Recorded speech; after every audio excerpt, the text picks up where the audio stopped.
Welcome to Donmar TV News Channel. Okay, magandang hapon sa inyong lahat. It's 3 in the afternoon here in the Philippines. Magandang umaga, magandang hapon, magandang gabi sa lahat ng mga heroes natin dyan, ng mga OFWs. Hi, hello, shout out sa inyong lahat. And also sa mga audience ko dito sa Pilipinas from Luzon, Visayas at Mindanao. Good afternoon. Hindi tayo nakapag-vlog kaninang morning. Okay? So ngayon patuloy tayong maghangad ng balita ngayong hapon. So pag-uusapan natin itong si Vice President Inday Sara Duterte bumisita dito sa Tokyo, Japan ng 2 days. Okay, yan ang pag-uusapan natin.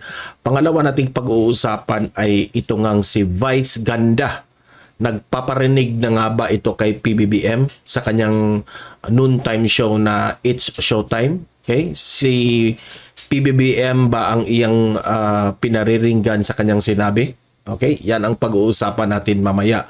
Pero bago natin ito itatalakay ating mga balita, guys, importante na mag-like and share dito sa Facebook at YouTube sa Donmar TV. Sabay-sabay tayong mag-like and share. 1, 2, 3, go. Okay, naka-like and share na lahat. Okay na ba? And also itong Donmar TV sa Facebook at sa YouTube, i-follow and subscribe ninyo para lagi kayong updated dito sa ating mga balita. Okay? Sabay-sabay tayong mag-follow and subscribe. 1, 2, 3, go! Tapos na mag-follow and subscribe. Marami dito na nanonood na hindi pa nakasubscribe and follow sa akin, ha. So follow and subscribe na kayo, guys. Okay? So ito po ang magpapasalamat ako dito kay Roxy Loyola. Maraming salamat sa 50 stars, ma'am. Okay? Without further ado, we will proceed to our first balita. Ito ngang si Vice President Sara pumunta ito sa Tokyo, Japan. Ito yung picture. Ayan. Okay?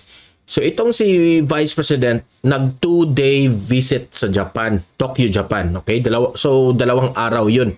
Okay? So ano ba ang mga nangyari sa 2 araw na pagpunta ni Vice President Inday Sara Duterte? So nag-meet siya, nakipagkita kay Prime Minister Kishida and sa mga Japanese officials rin doon, no? Siguro sa mga gabinete ng Prime Minister Kishida, no? So si Vice President Inday Sara Duterte ay naging country's special envoy ng Japan, no? Kasi dumalo ito sa funeral ni former Prime Minister Shinzo Abe. Okay, kung matatandaan natin, si Shinzo Abe, bumisita rin yan sa Pilipinas kasama yung tatay ng Vice President natin na si former President Duterte. Pumunta sa kanilang bahay at winelcome ito sa Davao with VP Sara. So may kinaugnayan, may respeto itong si Vice President Inday Sara Duterte, kaya dumalo ito sa funeral ni former Prime Minister Shinzo Abe. Kilala naman natin si Shinzo Abe, di ba? Kung ano nangyari niya. And aside from meeting also with the Prime Minister ng Japan, itong si VP natin, ay nakipagkita rin itong si Vice President Inday Sara Duterte sa officials ng Education, Culture and Sports, Science and Technology. Ayan, kasi kung itong si Vice President Inday Sara Duterte ay DepEd Secretary ito, di ba? Department of Education sa Pilipinas. So connected ito sa kanyang bilang Secretary ng Education. So Education, Culture and Sports, nakipagkita siya doon, at sa Science and Technology connected rin ito sa mga learnings ng schools. Okay? So, ang kanyang reasons for visiting there to meet those Education, Culture and Sports, Science and Technology Ang kanyang reason is to exchange views on blended learning. Yan ang sabi ni VP Sara, no, sa kanyang post. And value and skill formation and STEAM education.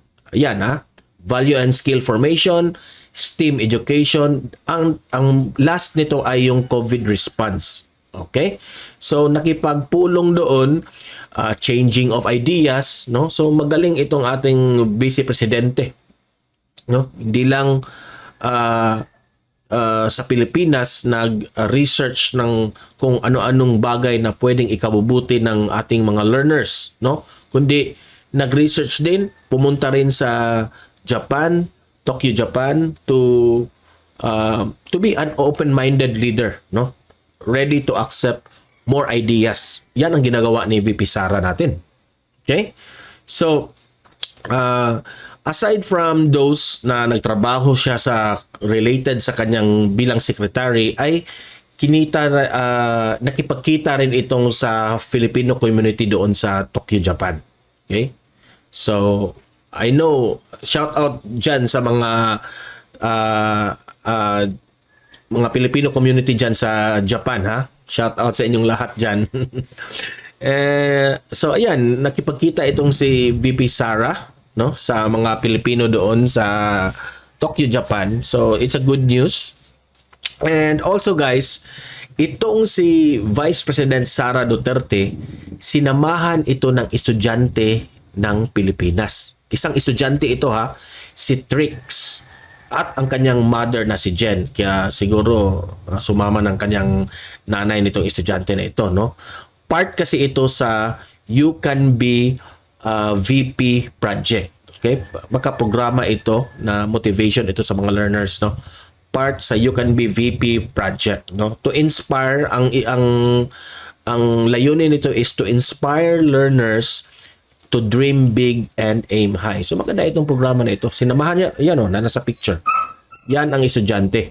Sinamahan ni si VP Sara. So, lang ito, no? Sinama ito estudyante, no, privilege kasi ito may nagawa itong kabutihan sa good example ito sa mga estudyante. Okay? So, yan ang update kay Vice President Inday Sara Duterte. Ayan, inalahad ko yan, update yan kay VP Sara. And aside from those, ito muna tayo. Pero bago ko ito itatalakay itong sinabi ni Vice Ganda, no? Caveman Coffee, 22% off na ito. Available na ito sa Shopee. Ito yung coffee na recommended ko. Bili na kayo kasi mura na ito sa Shopee. Okay? For those na hindi makabili, dahil outside Philippines, message them directly sa Facebook, Caveman Coffee. BBM Sara, Victory T-shirt. Yan. Nakalagay yung mukha ko, mukha ni PBBM, mukha ni VP Sara. Very colorful T-shirt. Available na ito sa Shopee. For those hindi makabili sa Shopee, message me directly. Outside Philippines, message me directly sa aking sa page ng Donmar TV. Okay. Ayusin ko muna ito. Okay, so let's proceed with our second topic. Ito nga si Vice Ganda. No? Vice Ganda, pinariringgan nga ba itong si Presidente Bongbong Marcos? Sa kanyang programa sa It's Showtime. So ito yung binalita, guys. Ipapakita ko sa inyo. Ito ba yan? Oh, yan. Binalita ito ng Manila Bulletin. Quote unquote shade nga ba ito? Meme? Yan ang isa sa mga lines na doon sa It's Showtime. Guys, ito, quote unquote, sa larong Best in Spelling ng segment ng palarong pangmadla ng It's Showtime. Ito yung sinabi. Guys, pwede ba wag na tayong magsisihan? Sa panahon ngayon, iset aside na lang natin. Pwede bang magtulungan na lang tayo? Guys, unity, di ba? Vice Ganda. Yan ang sabi ni Vice Ganda. Again, kayong mga audience ko dito, ipa-analyze ko sa inyo anong ibig sabihin ni Vice Ganda dito. Guys, pwede ba wag na tayong magsisihan?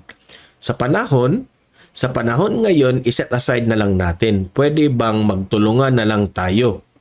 Guys, unity, di ba? Oh. Kasi alam naman natin ang mga mensaheng ipinalabas ni PBBM nung during campaign, at the same time ngayon na ay presidente na. 'Di ba unity ang isinulong? So anong masasabi niyo dito kay Vice Ganda? Na mention niya ang unity, 'di ba? Oh. Wala naman siyang minention kung sino ang ibig niyang sabihin. Pero anong masasabi niyo kayong mga audience ko dito? Si PBBM ba ang, kasi hindi ko pwede i-play ang video dito kasi mahilig yung ABS-CBN makapiright eh. So hindi ko pwede 'yun. So anong ibig sabihin ni Vice Ganda nito? Dalawa lang. No, ang naiisip ko dito is this binibiro lang niya ba si Presidente Bongbong Marcos o talagang pinariringgan niya na in a sarcastic way? O talaga bang hindi ako makapag-judge kasi may sarili tayong opinion bawat isa, di ba? So tatlo lang. Hindi pala dalawa, tatlo. Pangatlo is, sarcastic ba ito pagkasabi ni Vice Ganda? Diba? Is this sarcasm na unity, ganun? Kasi ginamit kasi, alam niyo naman, si PBBM, maraming bumatikos dyan sa unity na word na yan, di ba? So, nakisali ba si Vice Ganda dyan? O talagang tinutuhanan ni Vice Ganda na totoong mag-unite na tayo? Diba? Yan ang ating pwedeng masabi dyan. Kung talagang totoong sinabi niya na unity, diba? So, nakifollow rin si Vice Ganda sa unity ni PBBM. Diba? So, again, saying these words, unity, pwedeng sabihin ni Vice Ganda na pwedeng si PBBM ang pinariringgan ng unity. Kasi wala namang ibang palaging nagsasabi ng unity kundi si PBBM. Pangalawa is, pwede ring totohanin ni Vice na mas maganda na unity na lang tayong lahat. No? Because it's relevant to their show. It's showtime. It's your show. Let's have unity. Okay? To have unity, kung ano mang ipakita nyo sa mundo, ipakita nyo and we will support you, and that's unity, di ba? Pwede rin yan. Pangatlo, baka sabihin ng iba, kasi iba-ibang opinion eh. Yung parang sinasaway nila yung unity ni PBBM. Kasi kung matatandaan natin, itong si Vice Ganda ay nagpa-shock ito, nagpa-bulaga ito sa world of campaign during the election na talagang sumuporta kay Santa Mama Leni Robredo, di ba? So, yan, kayo nang humusga dito sa sinabi ni Vice Ganda. Kung talagang anong ibig sabihin niya sa mga statement, no? Alam ko naman na biro yan lahat dyan sa It's Showtime, di ba? Open-minded tayo.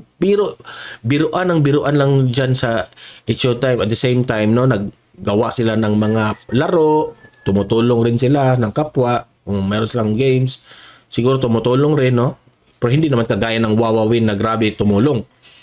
No? So, maraming mga circulations na mga haka-haka kung anong ibig sabihin ni Vice Ganda noon. So, kayong mga audience ko dito, pwede nyo panoorin ang sinabi ni Vice Ganda sa It's Showtime. Panoorin nyo doon, okay? Sa YouTube, sa kabilang channel. At sabihin nyo dito, mag-comment react kayo kung anong ibig sabihin ni Vice Ganda. Okay? Ako may sarili akong opinion dyan. Ngunit, hindi ako makapag-judge kay Vice Ganda. Hindi muna ako mag-judge dyan. I will let you comment, react. Kasi obvious naman eh. Di ba? Sige.